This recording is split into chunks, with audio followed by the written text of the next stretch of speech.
Hey guys, this is Ben from Tilmor. Today we are going to show you how to set the depth of your neutral safety switch. So if your tractor is not starting in neutral, or you've changed your acorn nut, or for any reason your neutral safety switch has been moved, then we'll need to reset the depth so it's working properly.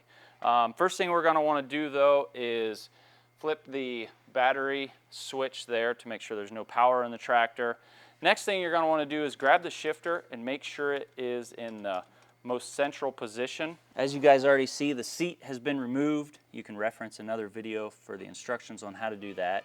Also for this video, you're going to want an 1.1/8" socket. We recommend that.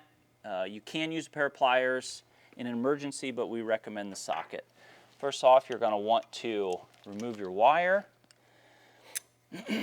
Take and stick your socket up over the sensor.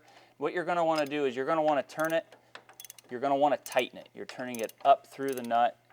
And the goal is you watch it to where the ball on the end of the sensor becomes depressed by the acorn nut. And once it starts to depress on that acorn nut, you've set it to the proper depth. You're going to want to plug your wire back in and reinstall your seat, and then you're ready to test it out. And if for some reason it still doesn't start in neutral, it might need to be ran up even tighter on there. So if there's any other videos you guys want to see, please let us know down in the comments. Thank you for watching.